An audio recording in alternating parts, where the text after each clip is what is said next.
So our today's class is about fasting, right?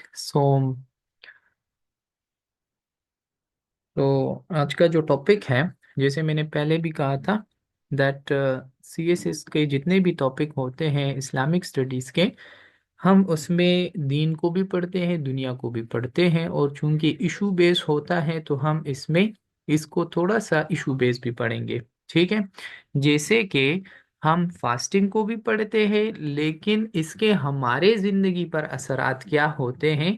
ठीक है, एक इंडिविजुअल के तौर पर हमारी जो स्पिरिचुअल ग्रोथ है, जिस फास्टिंग से हमारे ऊपर जो है असरात होते हैं कि हम सेल्फ डिसिप्लिन बन जाते हैं, कंपैशनेट बन जाते हैं, एम्पैथेटिक बन जाते हैं। ठीक है, तो इसी तरह हमारे अंदर जो इंसानियत पैदा होती है, इक्वलिटी का कंसेप्ट वजूद में आता है।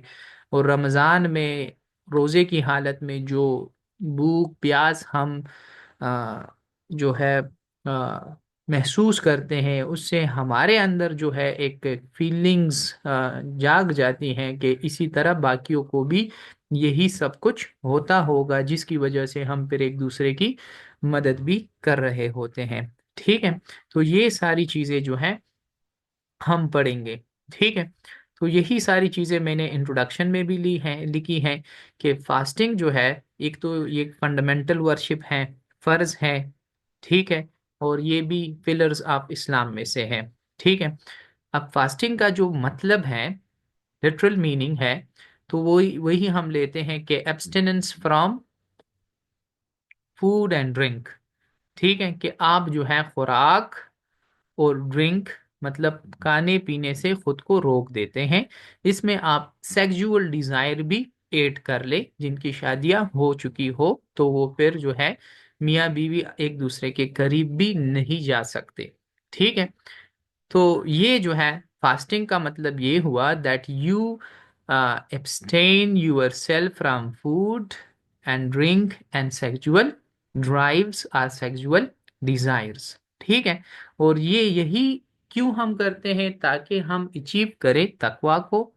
तकवा मतलब पाइटी, गॉड कॉन्शियसनेस जिसको हम कहते हैं। ठीक है, अब ये एक अपॉर्चुनिटी के तौर पर हम लेते हैं। इस महीने में हम हमारी एक तो स्पिरिचुअल ग्रोथ हो जाती है, हमारे अंदर डिसिप्लिन आ जाता है कि किस वक्त मैंने खाना है, किस वक्त मैंने पीना है, किस वक्त कंट्रोल करने हैं अपने फीलिंग्स को, अपने जज्बात को, अपने भूख को, अपने गुस्से को, हर एक चीज को हम कंट्रोल कर रहे होते हैं फॉर द होल मंथ।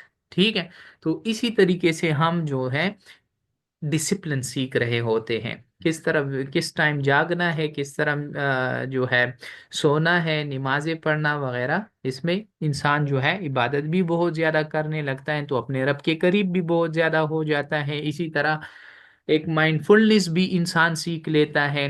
हमारा जो कैरेक्टर है, कैरेक्टर से मुराद आपका गुस्सा, आप में जो है पीस का आना, आप में डिसिप्लिन का आना, आप में शुक्र का आना कि आपको जो अल्लाह ने नेमतें दी हैं, जैसे कि खाना और पीना। ठीक है, वो आपकी जिंदगी का फिर एक हिस्सा है, और फिर आप उस तब तक आपको इसकी जो है शुक्र महसूस नहीं होती जब तक आप इसको जो है उसकी कमी महसूस ना करें।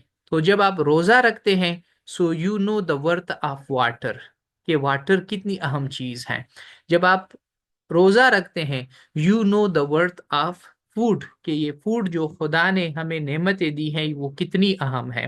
ठीक है, जब आपको भूख लगती है, जो भूख की तड़प होती है, तब हमें एहसास होता है कि हाँ, जो जो भरा पेट हम घूम रहे होते हैं, क्या फायदे हैं और क्या नहीं। काइंडली अपने माइक्स जो है वो ऑफ रखें।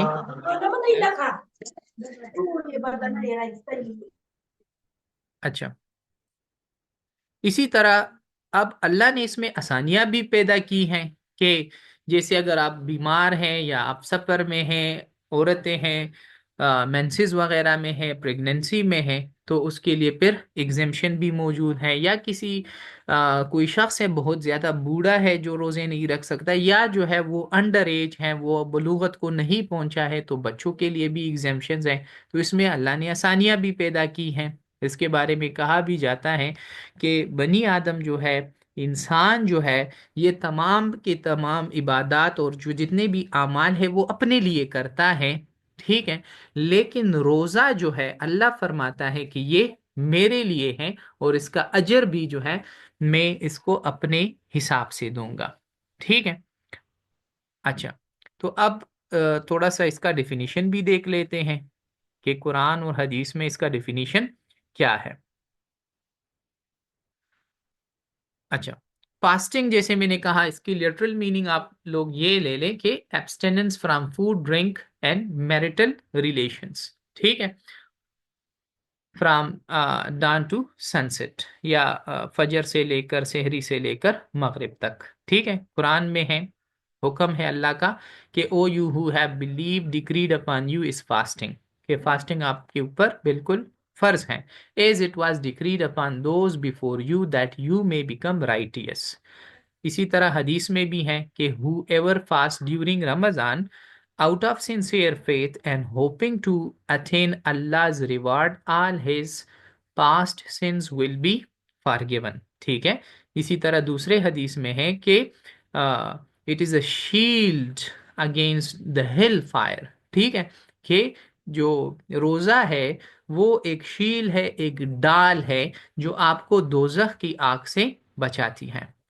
अच्छा, कंडीशंस क्या है जिसमें आपने रोजा नहीं रखना या आपको एग्जेम्पशन हासिल है। तो एक तो ये है कि अगर आप बीमार हैं और ऐसी बीमारी है जिसमें आप रोजा नहीं रख सकते, डॉक्टर ने आपको कहा है कि आप रोजा तोड़ दें या आप रोजा ना रखें, तो ऐसी बीमारी में जो है आपको इजाजत हासिल है। इसी तरह ट्रेवलर है, ठीक है, सफर में है और सफर के लिए खास एक एक डिस्टेंस है, अगर आप उससे निकल जाते हैं, ठीक है। कुछ उलमा कहते हैं कि 80 किलोमीटर्स है, कुछ इससे भी ज्यादा बोलते हैं, और कुछ ये भी कहते हैं चूंकि आजकल का जो सफर है वो बड़ा आसान हो चुका है कि आप 80 किलोमीटर्स या 100 किलोमीटर्स, इवन 100 किलोमीटर्स तक जो है कुछ ही घंटों में तय कर सकते हैं। गाड़ियां आ गई हैं, बस आ गए हैं, जहाज वगैरह आ गए हैं, तो वो कहते हैं कि आप रोजा रख ले तो कोई गुनाह नहीं है। लेकिन फिर भी नहीं रखते तो आपको अल्लाह ने इजाज़त दी है, अल्लाह के रसूल ने इजाज़त दी है। तो अगर आप जर्नी पर हैं तो आपको एग्जेम्पशन हासिल है। इसी तरह औरतें जो है उसको जो मेंसेस आती हैं, प्रेगनेंसी आती है, प्रेगनेंसी के बाद जो है पोस्टनेटल ब्लीडिंग जो होती है, तो उसमें भी औरत को जो है एग्जेम्पशन हासिल है, ठीक है। और वो फिर बाद में अपनी जो रोजे हैं, वो जो मिस्ड डेज हैं वो रख सकती हैं। इल्डरली एंड वीक लोग जो है, जो बूढ़े हैं, वो अपने रोजे जो है उसको एग्जेम्पशन हासिल है, फिदिया दे सकते हैं उसके लिए। यंग चिल्ड्रन जो है, यंग से मुराद जो है जो अभी बलूगत को नहीं पहुंचे हैं, उसको भी एग्जेम्पशन हासिल है। अब इसका इम्पैक्ट हमारी लाइफ पर क्या आता है? एक इम्पैक्ट ये है कि आप मुत्तकी बन जाते हैं, आप परहेजगार बन जाते हैं, और आप अपने रब को याद कर रहे होते हैं हर वक्त। स्पिरिचुअल प्यूरिफिकेशन आपकी हो जाती है कि आप अपने रब पर रिलाई करते हैं हर एक चीज़ के लिए, और आप जो है बहुत ज़्यादा शुक्र करते हैं हर एक नेमत के लिए जो अल्लाह सुब्हानहू व तआला ने जो है आपको दिया है। इसी तरह strengthening the bond with the Quran. Quran किस महीने में नाजिल हुआ? जाहिर बात है कंप्लीशन जो उसकी हुई रमज़ान के महीने में हुई। तो रमज़ान, कुरान और आप और आपका ईमान जो है उसमें एक खास कनेक्शन पाया जाता है। इसी तरह कुरानिक रेफरेंस भी है कि the month of Ramzan is that in which was revealed the Quran, a guidance for the people and clear proofs of guidance and criterion, ठीक है। इसी के साथ जो है इसका मोरल, और इसे हम क्या सीख सकते हैं, हमारे लिए इसमें क्या क्या लेसन्स असबाक मौजूद हैं। तो एक हमारे अंदर जो आता है वो है सेल्फ डिसिप्लिन एंड कंट्रोल, ठीक है।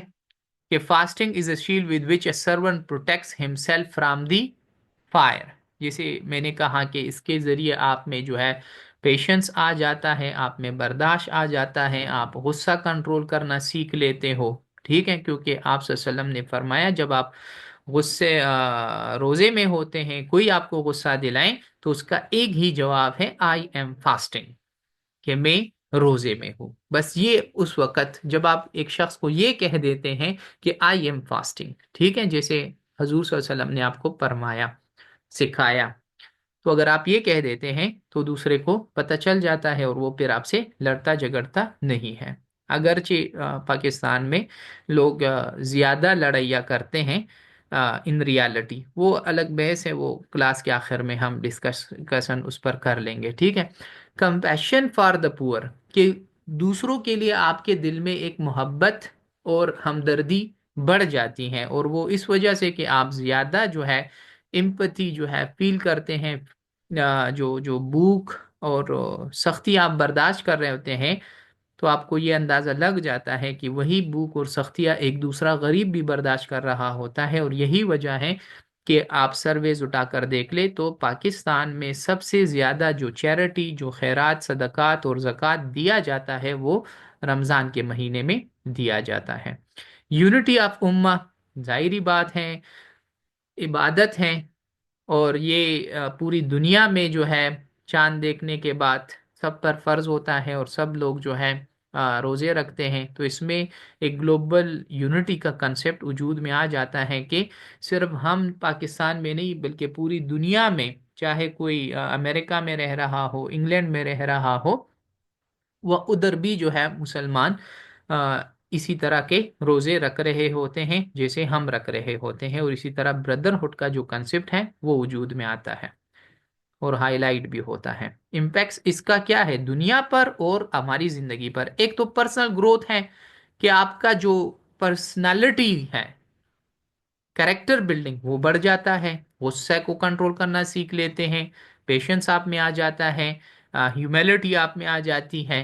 ठीक है, फैमिली के साथ बॉन्डिंग मजबूत हो जाती है, क्योंकि शहरी में भी सारे मिल बैठ के खाना खाते हैं, इसी तरह अफ्तारी भी एक साथ करते हैं, डिस्कशन वगैरह भी होती है एक दूसरे के साथ, ग्लोबल कंपैशन भी आ जाता है। ठीक है, जैसे फितराना वगैरह आखिर में जो नीडी लोग होते हैं, गरीब लोग होते हैं, रोजे के आखिर में या इस बीच भी आप लोग दे सकते हैं, तो उसके जरिए जो है हम ये कह सकते हैं कि ग्लोबल कंपैशन जो है का कंसेप्ट वजूद में आता है। अच्छा, इसके कुछ दुनियावी फायदों में एक फिजिकल और साइकोलॉजिकल फायदा भी है कि आपका जो मेटाबॉलिज्म है वो बढ़ जाता है, डिटॉक्सिफिकेशन होती है बॉडी की, और इसी तरह it promotes better health, mental clarity आपको मिल जाती है इससे, आपका जो स्ट्रेस लेवल है वो कम हो जाता है, और इसी तरह इट प्रोमोट्स मेंटल वेलबींग।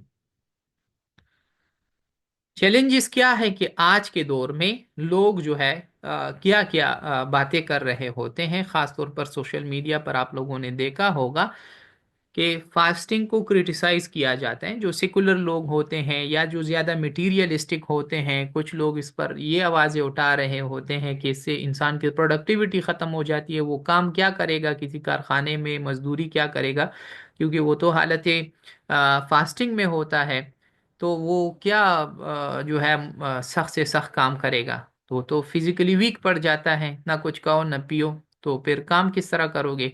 इसी तरह सिकुलर लोग जो है ये भी इसको क्रिटिसाइज कर रहे होते हैं अपने तरीके से, कि ये हेल्थ के बेनिफिट्स कम और इश्यूज ज्यादा है। एनी हाउ ये इसको टैकल करना ये एक बहुत बड़ा चैलेंज है। लाइफस्टाइल प्रेशर, अब मॉडर्न वर्क और स्कूल शेड्यूल्स कुछ ऐसा बन चुका है कि अब उसमें रोज़ा रखना बड़ा मुश्किल बन गया है। लेक ऑफ अवेयरनेस, मुसलमानों में इसकी जो स्पिरिचुअल डेप्थ है फास्टिंग की वो कमज़ोर पड़ चुका है मॉडर्न मुस्लिम में। अच्छा, लेसन हम इससे क्या सीख सकते हैं? एक तो ग्रेटिट्यूड, कि आप हर एक चीज़ के लिए शुक्र करना सीख लेते हैं। दूसरा, आप अपने रब पर जो है आपका भरोसा बढ़ जाता है, इन्हिसार बढ़ जाता है, और अकाउंटेबिलिटी जो है कि fasting nurtures a sense of accountability as it is a personal act observe solely by Allah. ठीक है, जैसे मैंने कहा कि फास्टिंग के बारे में अल्लाह ने खुद फरमाया कि बनी आदम जो भी काम करता है वो अपने लिए करता है, लेकिन रोजा मेरे लिए है, तो लिहाजा इसका अजर भी मैं ही अपने हिसाब से दूंगा। अच्छा, तो अभी अगर आप लोगों का कोई क्वेश्चन है तो कर सकते हैं मुझसे क्वेश्चन।